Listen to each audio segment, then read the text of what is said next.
بسم الله الرحمن الرحيم. اللهم صل على محمد وآل محمد الأئمة والمهديين وسلم تسليما. وصلى الله عليك يا مولاي يا رسول الله. صلى الله عليك وعلى آل بيتك الطيبين الطاهرين. صلى الله عليك وعلى ابن عمك شهيد المحراب علي بن أبي طالب عليه السلام، وعلى بضعتك الطاهرة فاطمة الزهراء المظلومة المغصوبة، وعلى ولدك السبط الحسن المجتبى يا المقطع الأحجاء ورابع أصحاب الكساء، وعلى ولدك الحسين شهيد كربلاء ومسلوب العمامة والرداء. طبتم سادتي وطابت الأرض التي فيها دفنتم، وفزتم هنيئا لكم. يا ليتنا يا ليت نفوز بأهل ثاركم فيكون فوزا عظيما. السلام على الحسين وعلى علي بن الحسين وعلى أهل بيت الحسين وعلى أصحاب الحسين الذين بذلوا مهجهم دون الحسين. السلام عليك يا أبا عبد الله، سلام العارف بحرمتك، المخلص في ولايتك، المتقرب إلى الله بحب محبتك، البريء من أعدائك. سلام من قلبه بمصابك مقروح ودمعه غير عند ذكرك مسفوح. سلام المفجوع الحزين الواله المستكين. سلام من لو كان معك بالطفوف لوقاك بنفسه حد السيوف، وبذل حشاشته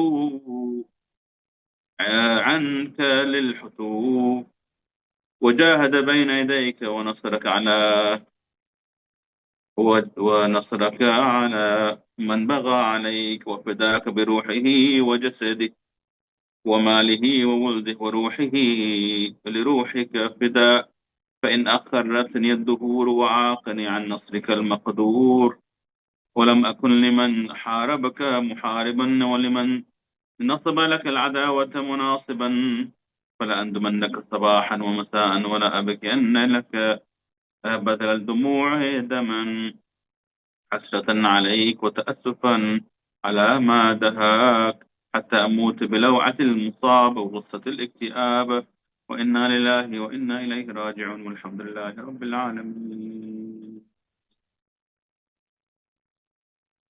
Hey, brothers and sisters, now we are reaching the 10th of Muharram, and we come to some of the most uh,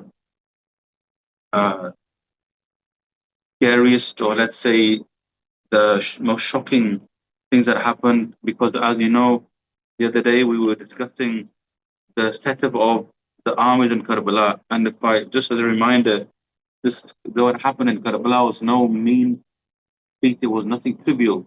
You can see the Hashemiyin here, the Muhammad al-Husayni here, and you see the enemies here, 30,000.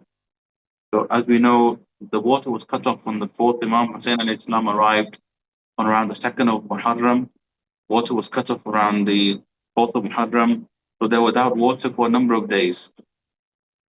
We went through the names of all the blessed people who were with Imam Hussein, whether they joined him from his family, whether they joined him in Al-Madinah Munawwara, whether they joined him on the way from Al-Madinah to Makkah Al-Mukarramah, whether they joined him in Makkah Al-Mukarramah, whether they joined him after he left Makkah Al-Mukarramah, whether they joined him in Karbala itself, whether they joined him in the battle itself. Because as you know, the heart can change at any time. And amongst those people were big names. This was, you could say, the legacy of Banu Hashim, the Sayyid Salamullah alayhi, Sayyid Ahmed Al-Hasan, he sometimes calls them Al-Talibiyin, meaning the family or the ones who supported the family of Abi Talib Salamullah alayhi. And amongst those people, you see, you often read in the stories that the family of Imam Ali alayhi salam was vast. He had many children. Sometimes it's narrated he had over or around 20 children. Sometimes narrated he had more than 20 children. And as we all know, after say the Fatima salamun alayha, she sadly passed away.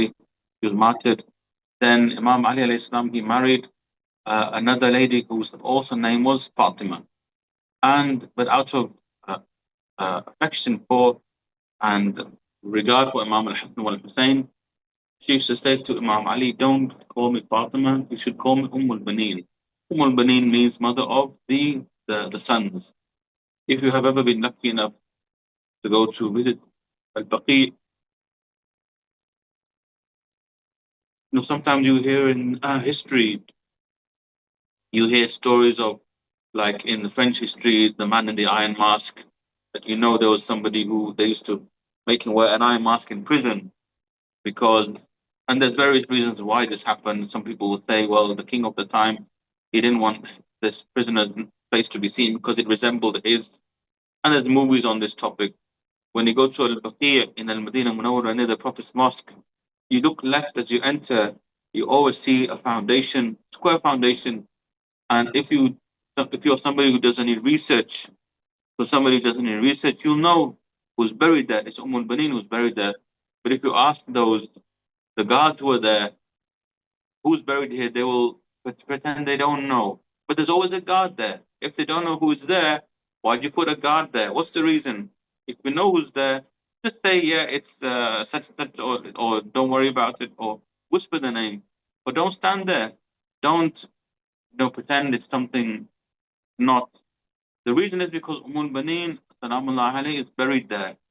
And Baneen's contribution to the story of Karbala is huge because not only was she a very faithful wife of Imam Ali alayhi afdal salatu wasalam, but also she had four sons who also contributed to the story of Karbala. But the story doesn't begin in Karbala. Karbala is almost like like a, the end of or climax of a story because the people who were the main characters in the story of Karbala who were with Imam Hussein and Islam, they were also big names who were with Imam Ali in the Battle of Siffin, for example. Muslim bin Aqil was there in Siffin. Uh, Abu al-Fadl Abbas Imam Ali was also with Imam Ali in Siffin. He was his son. Imam Al-Hasan and Imam Al-Hussein were also in the Battle of Siffin. So what used to happen is Imam Imam Ali alayhi salam used to protect Imam Al-Hasan and Imam Al-Hussein because they were the Imams of the Al-Bayt. So he used to hold them back, but he used to then send others of his sons of his family to go and fight and lead the flanks, to lead a battalion on the right and a battalion on the left.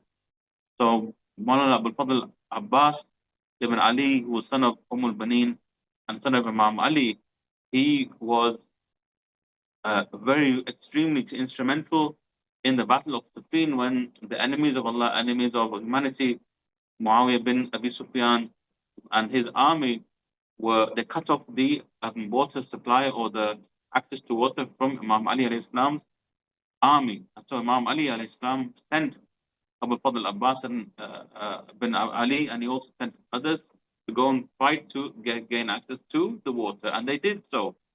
And then they got in between Muawiyah and the water, but they allowed Muawiyah and his army to drink the water in Syria, in the Queen.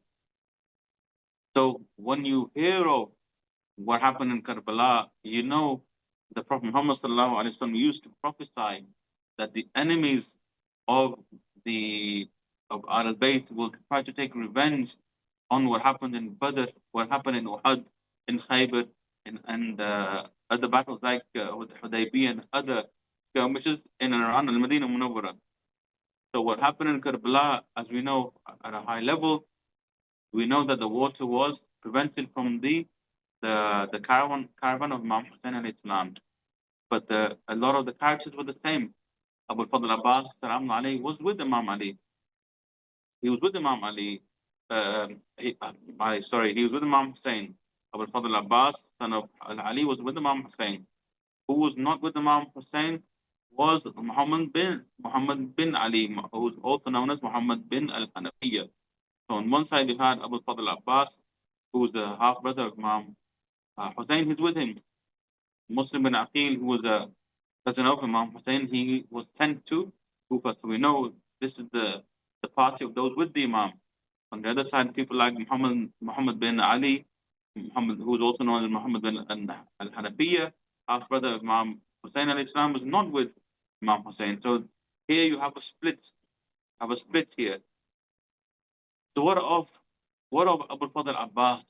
Abu Fadl Abbas, what of him? What do we know about him? We know that he was physically very strong. We know he was physically very strong. So much so that in some narrations, they say that when he was sit on a horse, he was strong, he was big. When he would sit on a horse, that his feet would sometimes nearly touch the ground. This is, again, we haven't seen it ourselves. However, we trust these narrations. You can at least assume or understand that he was physically very, very brave. He had a number of titles. It's narrated also that he was very, very knowledgeable. Some narrations say Zakka ilman Zakka, which means he really, really immersed himself in knowledge. He wasn't just somebody who's to fight, a very brave warrior who's very knowledgeable also. He's also known as Qamar Bani Hashim. So he was known as like the moon of Bani Hashim, means very, very resplendent, very, very beautiful. He's also known as Bab al-Hawa'ij. So if you do dua in the name of and do wasila of Abu Fadl Abbas, then your dua is likely to be accepted. It's also known and narrated by some Shia who visit Karbala, visit those Amakin Muqaddasa, those holy places, that Abu Fadl Abbas was known as being somebody very, very strong. Some people would say he was maybe hot-headed. So one day, this is how the human brain sometimes works. I've heard of people who do, let's say, minna, which is like a pledge to Imam Hussein, for example, and they sometimes don't keep the pledge. So they think, okay, Imam Hussein, he's very soft, he's very kind, therefore he'll forgive me if I break my pledge. This is what some people they do. But they say when you do the pledge of Abu Fadl Abbas, you don't break it because Abu Fadl Abbas might come for you. So meaning that intercession works, and also the anger from Allah will come as well if you do not keep the pledge. So this is how some people deceive him. I'm not saying you should break pledges, that Allah should keep your pledges, but this is how some people perceive his personality even after he was martyred, after he left this physical realm. So he's known as these names, Qamar bin Hashim, he's known as Bab al-Hawa'ij. And why is he important to our story? It's because there is not only a link to Imam Ali, but there's also a strong link to Imam Hussein. He regarded Imam Hussein as al-Imam Muqtadat al-Ta'a, the Imam who needs to be obeyed. Muqtadat al-Ta'a means who must be obeyed. Him and his three brothers were with him in Karbala. So what happened? So I want to read to you a little bit of what is given in the book by Dr. Ala Salim, which is in book number 2 or volume number 2. And this is coming from a little bit about the events around Karbala. Just have to bear with me. I'll try to summarize this as best I can for you. So there is a little section given in which it's described that what were the characteristics of Abu Fadl Abbas bin al-Hussein. So Abbas bin al-Hussein alayhi salam, in the book it says, it's enough for us to know that the progeny or the son of al-Hussein, Ali Akbar, was at the front of the army. We read a little bit of this the other day. He was at the front of the army of Imam Hussein. And Abbas bin Ali was carrying the banner. He was known as Hamilul Liwa. He would carry the banner of Imam Hussein alayhi salam. And that all of the Talibiyin, meaning the progeny or the family of Abu Talib salam alayhi, were surrounding their Sayyid, the Imam al-Hussein. Imam Hussein, like an eyelid or eyelashes that surround the eye. This is how the supporters of Imam Hussein, the Ansar of Imam Hussein, were. And it's narrated that Al-Abbas ibn Ali said to his brothers, Abdullah and Ja'far and Uthman, that these were all sons of Ali, and the mother was al-Banin al-Amariyya. تقدموا بنفسي أنتم. You need to all go forward. This was in the heat of the battle on the 10th. And you should help your Sayyid, help your leader, حتى تموتوا دونه. This means until you give your lives for him. This was his stand. He didn't care about life when it came to Imam Hussein, living after Imam Hussein and Islam was gone. This is extremely high level of devotion. The only thing I can think which comes anywhere near this is those stories you'd hear of those samurai who would give their lives for their emperors. Such devotion. Or the Ahl Bayt Salamullah alayhim sometimes will give you the stories of the bees who protect the queen bee to the point that they will, yani yufdu anfusahum, they sacrifice their lives to protect and ensure the queen bee lives. This is how Abu Fadl Abbas Salamullah alayhi was. It says that all of them went forward and they gave themselves for Imam Hussein alayhi Abdul Salatu Wasalam. Then there is a narration I wanted to read to you, just to give an understanding of how highly Abu Fadl Abbas Salamullah alayhi was regarded. And inshallah, this is after this short talk, then we'll go on to doing a little bit of know-how for him because of the high status he had in Islam. So what's narrated about him? It's narrated that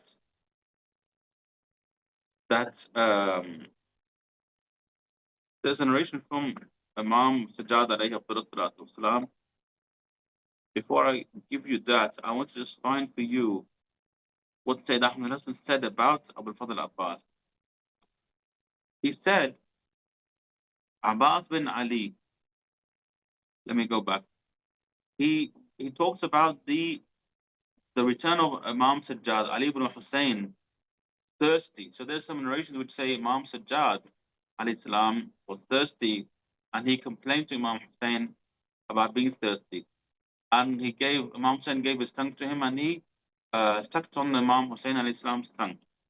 And the Sayyid Salamullah alayhi says, these are the words of Sayyid Ahmed Al-Hasan. كلها كذب وكلام فارغ. He says, this is all lies and it's all empty talk. So these things never happen. So if these things are coming in a maqtal, then shouldn't read these things, they are false. Because why does the Sayyid say this? He says Ali ibn Hussein, Imam Sajjad, is too big to complain about being thirsty. Never mind doing what is mentioned after this in this narration, meaning the sucking of the tongue, etc., etc. So what happened? And this is very summarized, okay, because a lot of us know the story. Abbas ibn Ali, he threw the water while he was at the height of his thirst.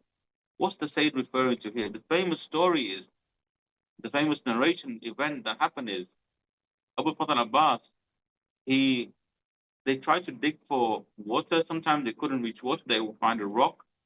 And if they found water, then Umar bin Sa'd, Ubaidullah ibn Ziyad, the enemies of Allah, they forced them to put or to block the wells, to block the water, so they couldn't have any water. So Imam Hussein in Islam, he sent Abu Fadl Abbas alayhi, to get water from the river Euphrates. So that's where his martyrdom happened. So it's like high level events of what happened. So Abbas ibn Ali So Imam Abu Fadl Abbas, he actually reached the Euphrates, and he had a water bag, like they call it mishkiza, or a water skin in his hands, and he filled the water skin with the water, and he was trying to make his way back to the camp where the women and children were. And at that time, he lifted a bit of water in his hand, and he thought to drink it, but he didn't drink it because he remembered the wailing and the thirst of the children and the women. He didn't want to take it before he had given to the camp of Imam Hussein. So Sayyid Ahmed Hassan here, he explains that Abbas, he threw the water, even though he was extremely thirsty and extremely tired, simply because he remembered the thirst of Al-Hussein and Ali ibn Hussein. And he says, is it possible at this time that Imam Sajjad is causing pain to his father, Imam Hussein, and complaining about being thirsty? Is it logical? And the Sayyid says, this is not logical. So he says, what does it mean when Masalisana, that he sucked on his tongue, and any other thing, any other uh, unreliable information like this? Because Imam Sajjad Ali ibn Hussein, he is the one who said, we do not care. لا نبالي إن وقع الموت علينا أو وقعنا عليه. We do not care whether death comes to us or whether we fall upon death. How could it be that he is complaining of thirst and he is causing pain to his father? And Ali ibn Hussein, he doesn't know the position of himself in the heart of Imam Hussein. And so how could he cause pain? How could he cause pain by complaining about the thirst? How could he do this with any sense? So therefore, this is what the Sayyid Ahmed Hasan Salam alayhi says about the matter of the thirst and the narration which are not reliable. I want to here mention also that there's some narrations from Imam Sajjad Salam alayhi which talk about the characteristics of Abu Fadl Abbas. Again, reading from the book of Dr. Allah. So what is written here? This is in a section called Khasa'is al-Abbas wa Maqtalu. The characteristics of Abbas and his death, his killing, his murder. It's narrated by Abu Hamza al-Thumali from Imam Ja'far al-Islam, how the ziyarah of Al-Abbas ibn Ali should be read, how it should be read. It's described that you should, when you do ziyarah, meaning when you visit Karbala and you go to the grave of Abu Fadl Abbas, which is of course near the river Euphrates at some distance from the grave of Imam Hussein, you should enter وانكب على القمر, you should lean over the grave. وقل السلام عليك أيها العبد الصالح. Oh, peace be to you, the obedient servant, المطيع لله ولرسوله, the one who is obedient to Allah and His Messenger and Amir al-Mu'mineen and Al-Hasan and Al-Hussein. Peace be upon you, mercy of Allah and His blessings and His forgiveness on your soul, your spirit and your body. I bear witness and I make Allah the witness that you مضيت على ما مضى البدريون والمجاهدون في سبيل الله. You spend your life, you gave your life in the way that the ones in Badr gave their lives. And the mujahidun, those mujahideen, those ones who strived in the path of Allah, gave their lives. And the ones who gave advice to him gave their lives in regards to doing jihad against his enemy. The ones who exceeded in helping Allah's friends. The ones who protected the ones who protected his friends. So may Allah reward you. This is what we should say to Abu Fadl Abbas. May Allah reward you the highest reward and the most complete reward for anyone. And you are in his bay'ah. And may Allah accept this your bay'ah and answer the dua So this is saying, may Allah give you such a reward, like anyone who ever gave bay'ah, or Allah answered his prayer, his dua, or somebody who was obedient to Wulati Amri, to the Imams, may Allah give you that reward, the biggest reward of such a person. So this is describing what he did in his life for the for the Imams. Then you say as a Zair, as somebody who's doing ziyarah, I bear witness that you were extreme in your advice and you gave all of your efforts. And Allah subhanahu wa ta'ala, may Allah raise you amongst the martyrs, and may He make your spirit with the spirit of the lucky ones, and may He give you something from His heavens, like an expansive heaven, and the most superior heaven, and superior rooms. And may He raise your name, meaning may people remember you bil illiyin, in the illiyin, meaning like the high realms of the heavens. And may Allah raise you with the prophets and the martyrs and the pious ones and the ones who were truthful, meaning the ones who regarded the Khalifa Allah as truthful. And what good company those people are. I bear witness that you were never weakened. You never weakened and you never gave up. And I bear witness that you gave your life with wisdom, taking the lead of following the pious ones, and ittiba, meaning following in the footsteps of the prophets. And may Allah gather you and us. So this is for our sake now. وَجَمَعَ اللَّهُ بَيْنَنَا وَبَيْنَكَ وَبَيْنَ رَسُولِهِ وَأَوْلِيَائِهِ. May Allah gather you and us and the Prophet Muhammad and his Imams in the levels of those who do good, meaning in the hereafter. فَإِنَّهُ أَرْحَمُ الرَّاحِمِينَ. So this is how we are told by whom? Imam Jafar alayhi salatu, how we should do ziyarah of Abu Fadl Abbas. Look at the accolade, look at the reward, at the promises that he is being given by the Imams themselves. What else do we know about Abu Fadl Abbas? We know that Sheikh Saduq mentions some narrations, and this one is from Thabit bin Abi Safiya. He says, Imam Sajjad alayhi salam, he looked at Ubaidullah ibn al-Abbas. So this is the son of Abu Fadl Abbas. His name is Ubaidullah. So of course he survived Karbala, or maybe he was not there at the time. So he looked at his son, and his eyes welled up with tears. Who? Imam Sajjad. Why? Because Abbas was with him in Karbala, and Abbas salam alayhi was also the kafil, meaning the sponsor, the protector, the guardian of Sayyidah Zainab. So then Abu Fadl Abbas was the guardian of the women of Bani Hashim.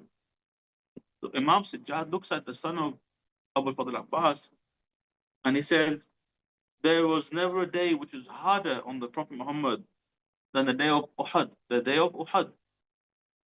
In that day, his uncle Hamza bin Abdul Muttalib was killed.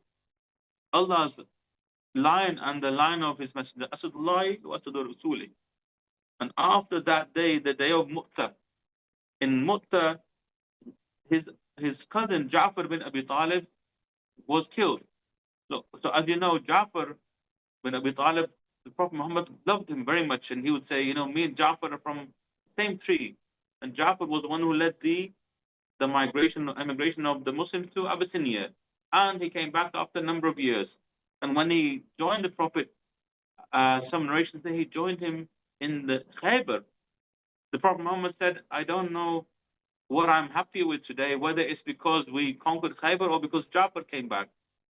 So when Ja'far, brother of Imam Ali, was martyred, and Ja'far at-Tayyar, the one who's given wings in heaven, when he was martyred on the day of Mu'tah, Battle of Mu'tah, Prophet Muhammad was extremely sad then as well. Then Imam Sajjad said this, and there was no day like the day of Al-Hussein. There's no day like the day of Al-Hussein. In that day, 30,000 people came. They think they're from this ummah. Every one of them is trying to get close to Allah subhanahu wa ta'ala with the blood of Imam Hussein. They're trying to please God by killing the Imam. This is what Imam Sajjad is saying. And by Allah, He gave them advice, but they didn't take the advice until they killed him as outcasts, outlaws, as outlaws and injustice. Then Imam Sajjad said, Rahim Allah al-Abbas, may Allah have mercy on the Abbas, because he had a great effect and he was tested. And he gave his life for his brother. This is Abu Fadl Abbas. Who's saying this? Imam Sajjad, because he saw this. He said he gave his life for his brother until both of his hands were cut off. Both his hands were cut. And so Allah subhanahu wa ta'ala has changed in exchange for his two hands. He's given him two wings, with which he flies in heaven. Abu Fadl Abbas also has wings with which he flies in heaven with the angels, in the same way he did for Ja'far bin Abi Talib. And Abbas has a high status with Allah subhanahu wa ta'ala. يغبطه بها جميع الشهداء يوم القيامة. All of the martyrs on the Day of Judgment will kind of envy him.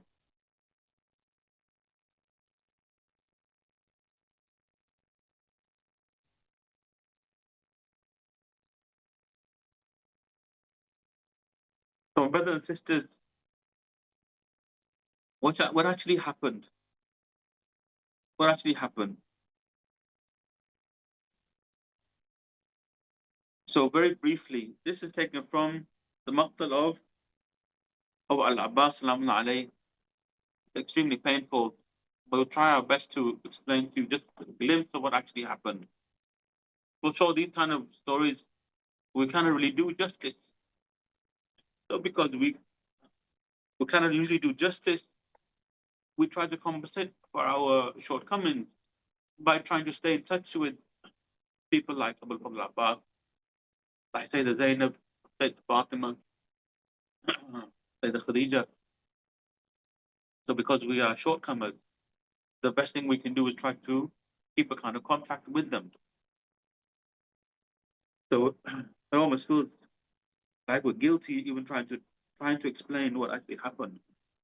What happened, what's narrated is, it says in the book of Dr. Allah that there's two ways to talk about the story. One is that after the battle started, and the Ansar of Imam Hussein was surrounding the Imam to protect him. And as you know, you've seen the picture a number of times now. We know how tough the situation was. After the battle started, Abbas went with a group of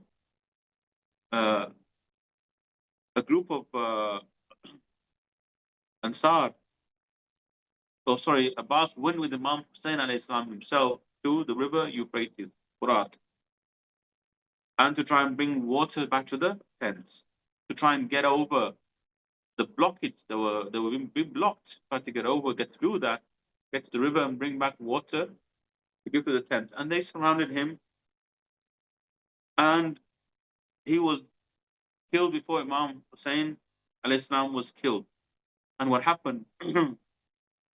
The thirst was so great for Imam Hussein that he got on a conveyance, got on some horse to then try to reach the Furat, the Euphrates, and Abbas, his brother, was in front of him. So Ibn Sa'd horses were in the way. So a man from Banu Darim, he shot an arrow at Imam Hussein alayhi salam, and it stuck in this area here, in this throat of Imam Hussein.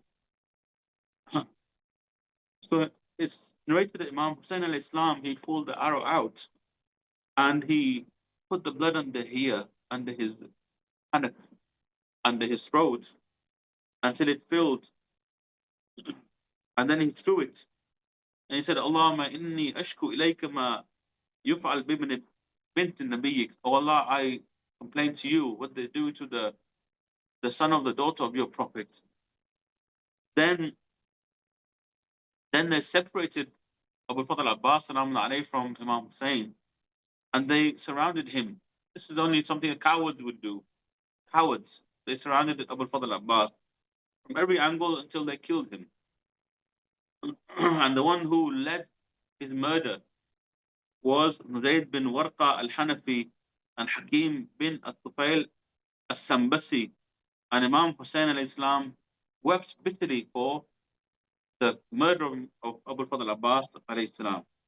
This is narrated in Bihar al-Anwar, in Al-Awalim, narrated from Sheikh Muqweed and Sayyid Ibn Tawud. The second way, and I do apologize that I'm reading this like it's a study, but this is literally how it's laid out in the book of Dr. Allah Hafidahullah.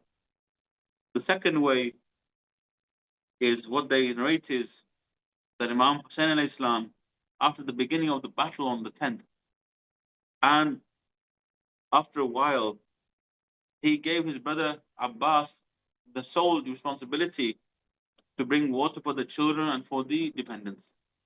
So Abbas salamun alayhi went to the Furat. He aimed to get there. He was surrounded by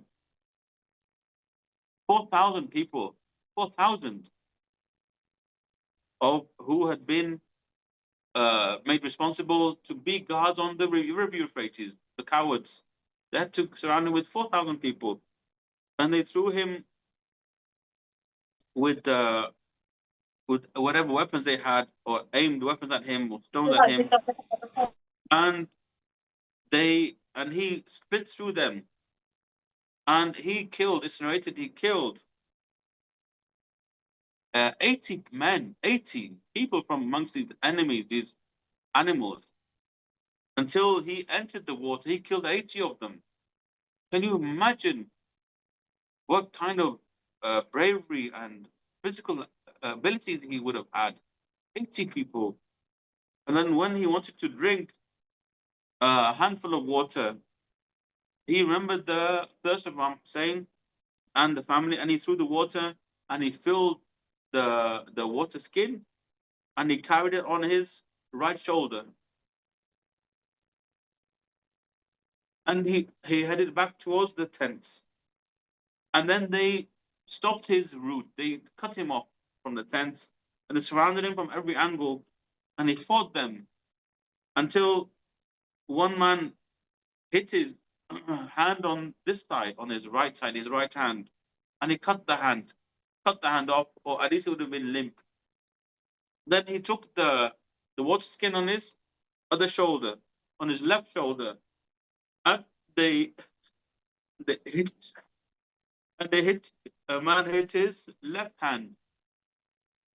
A man hit his left hand, so maybe he was carrying it like this, and the animal, the low life, he came and he's chopped his hand here. Then he grabbed the water skin with his teeth, and an arrow came and it hit him and hit the water skin. So they shot an arrow into the water skin, and all the water was spilled. Then an arrow came and hit him in his chest here, and then he fell off his horse. He was on his horse at the time.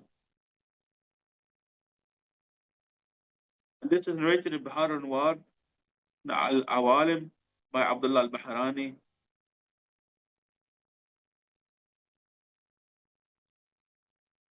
So they used to call him As-Saqa, meaning the one who gives water. They used to call him Qamar bin Hashim. They would call him Sahib Liwa al-Hussein. They would call him other amazing titles.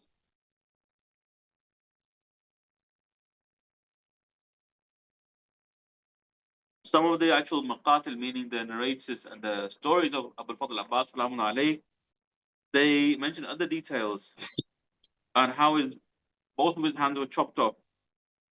up until the point that he was martyred, and how he was then furled on his forehead here, or sorry, how he was hit on his forehead with a some kind of pillar. And Dr. Allah at this point says, الحقيقة يعني لا أجد كلمات تفي بوصف موقف العباس. He said, I don't find the words. I can't find the words to describe the position that Abbas took and his loyalty and his altruism and his sacrifice and his love for his brother Imam al-Hussein. Because when he took water in his hand and then he threw the water, he didn't even drink a single drop whilst he was thirsty, and his heart was boiling with the extreme thirst. And it's narrated that when Sayyidina Abu al-Fadl Abbas was killed, then Imam Hussein said,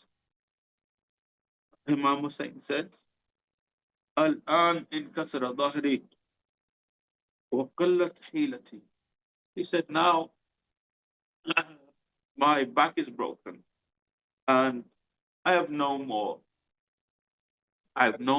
schemes left for me. It's even narrated, some narrations say that when Abu Bakr Abbas was fell off the horse, he called out to Imam Hussein. And some narrations say Imam Hussein, he swooped down and attacked the ones who had attacked Abu Bakr Abbas. You see the distance between where Imam Hussein is buried and where Abu Bakr Abbas is buried. It's easily 100 meters, more than 100 meters. If you ever have to walk between the two spots and it's heat and it's hot, like in June, it's very difficult to even walk there. You can imagine, even if the Battle of Karbala happened, or the Massacre of Karbala happened October time, the distance is huge between the two places. And Imam Hussein at that time still wasn't weak in front of the enemy. Never, never. So Dr. Allah says it's clear from the narrations of the Maqtal, the killing of Abu Bakr Abbas, that the place of where he's killed is close to the river Euphrates, or maybe meander, small stream that was coming from the river. After he went to get the water for the family of Imam Hussein, this is in reality what is witnessed. Never mind the narrations and the historic evidences. You can see the grave of Abu Fadl itself, like it is as it is today. But did he definitely go to the river by himself? Never mind the fact that he had to get through the army of the Umayyad, enemies of Allah army, enemies of humanity army. This is the question he asked Sayyid Ahmed Al-Hasan. And the Sayyid says to the doctor this, Naam, ba'athu wahda. Yes, he said, he sent him on his own. And he was كان قوي البنية. He was structurally very strong. متدربا على القتال منذ نعومة أظفاره. He was always training to be a fighter since his fingernails came. But my understanding is this is what the state is saying, meaning from an early age. And he was like Ali, salawatullahi alayhi.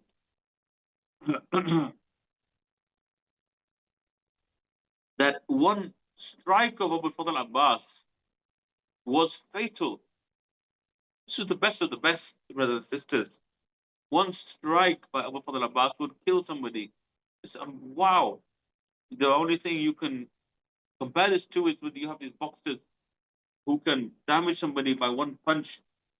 But this is boxing as a sport. This is real with swords. So he's used to that kind of fencing, that kind of those kind of martial arts, military arts. And he says here that they were scared of him and they would avoid engaging with him directly. The cowards too scared to face him, so they had to surround him, or they had to sneak from behind him. And it's true that that bravery itself is enough to move forward.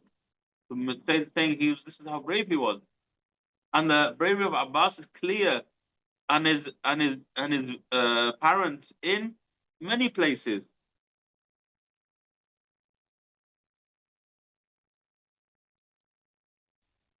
But the bravery on its own is not enough to fend off the enemy, because strength, which is the defense.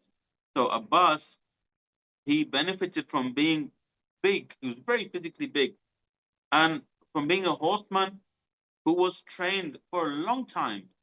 So he was cavalry, and it it was seen in front of him on the day of Ashura. So he killed many people in his exchange with them, between the two armies, in the exchange between the two armies, before he went to the river. So he killed so many already. He killed so many already. For this reason, they used to avoid him. They used to avoid him.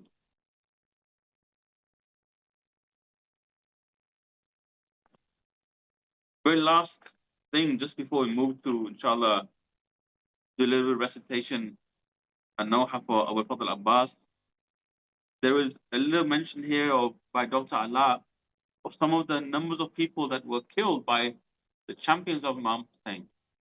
Under any normal circumstances, no one would have been able to, resist, stand in front of Al Muhammad. But this was a specific test. People who had been so successful before, unfortunately, because this ummah let them down. Was there an earthquake where people were not alive? Had there been some kind of atom bomb dropped? Had there been some kind of bubonic plague? No, people were there, but they were not willing to go with Imam Hussein. But if you look at these numbers, stats, how many people some of the champions killed, it's mind-boggling. Mind-boggling. Ali Akbar alayhi salam is narrated in some narrations, he killed 200 people. Abdullah bin Muslim bin Aqil is narrated he killed in some narrations 98 people. Habib ibn Mudahir is narrated he killed 62 people. Zuhair ibn al-Qayn is narrated he killed 12 people. Zuhair ibn al-Qayn. Al-Hurr al-Riyahi is narrated he killed 40 people. And then Dr. Allah says, this is one form of events. And other forms of the events, narrations, they give different numbers. But the point is, like everybody knows, the brothers and sisters, they know, it's narrated they killed so many. It's narrated that the Abis, the champion who we mentioned the other day, he killed 200 people. It's narrated when Hur ibn Yazid al-Riyahi, as we discussed it today, him and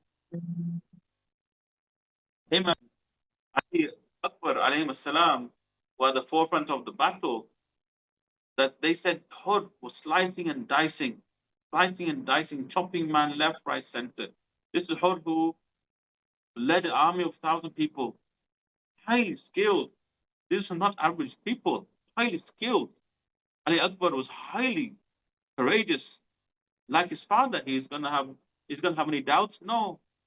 Zuhair ibn al-Qayn was a champion. He was known for his bravery. Habib ibn Mudahir was also extremely brave, extremely famous for his fight. It's even said that when Habib ibn Mudahir was finally martyred, that even Umar bin Saad, Umar bin Saad himself was saying to the army, "You're celebrating killing Habib ibn Mudahir. He's one of your champions. Imagine you see someone like, I don't know, Mike Tyson, the famous boxer, and today everybody loves Mike Tyson. Then one day, inshallah, maybe he becomes Ansari, and he's supporting Sayyid Ahmed Hassan as an example, and he's supporting Sayyid Ahmed Hassan, and he's defending him, and then people who used to like him, they kill him, and then they cheer, oh, killed Mike Tyson. It's like that. It's like you used to revere this guy. He was your favorite boxer. It's something like this, just to try to give you a simple understanding that Habib ibn Mudahir and some of these champions, they were well known. Butula means champion. Being champions was known to all the Muslims. They were in their armies. And then when they joined Imam Hussein and they were killed, then even people like Umar bin Saad was lamenting. He said, "What are you doing? You're cheering this guy. You killed him. You're happy." After Abu Fadl Abbas salam alayhi, was martyred, it doesn't get any nicer. The story gets worse because when news reached Al Madinah Al Munawwara, Al Banin went into Al Baqi. She was wailing. She was wailing. I lost all my 4 sons. And her wailing was so loud, all of Medina gathered. And even Sham bin Abdul Malik, or I forgot the name of the one of the ones who was with Uthman bin Affan, he was against Al Bayt, enemy of Al Bayt.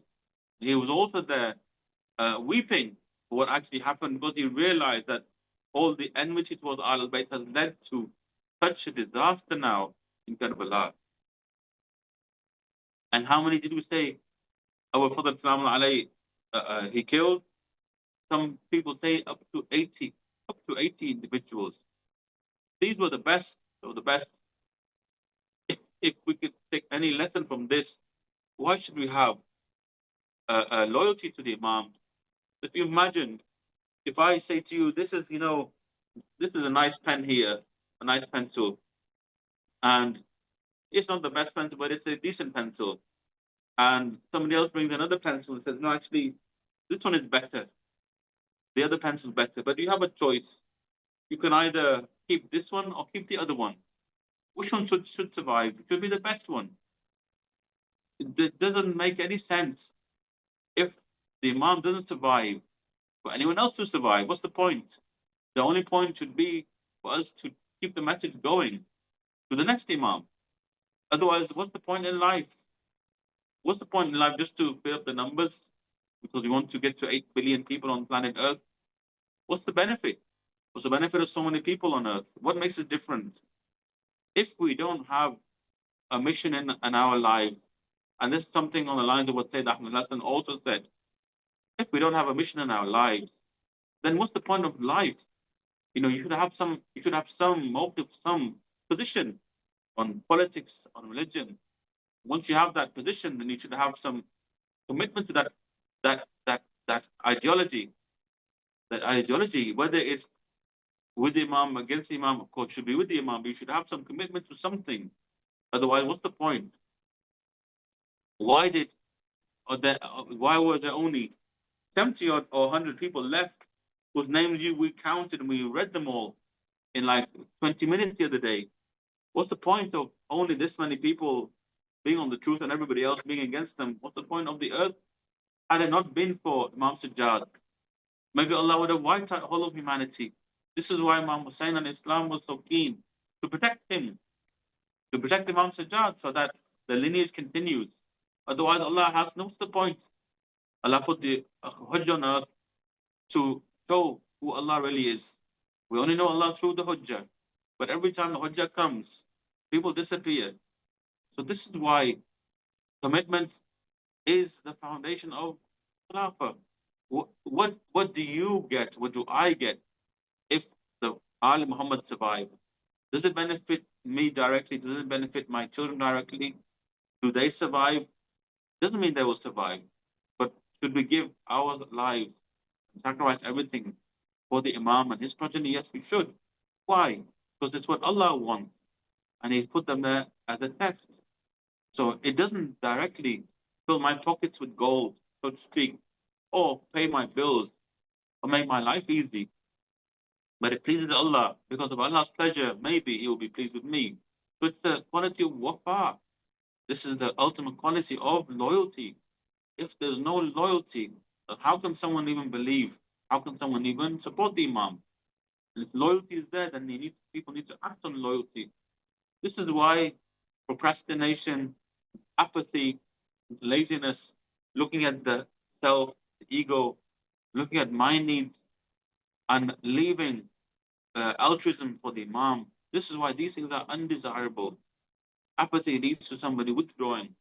And Al-Bayt would often say, whoever has withdrawn from us, they have gone astray. Whoever reaches us, they have truly joined with us. They want people to join with them.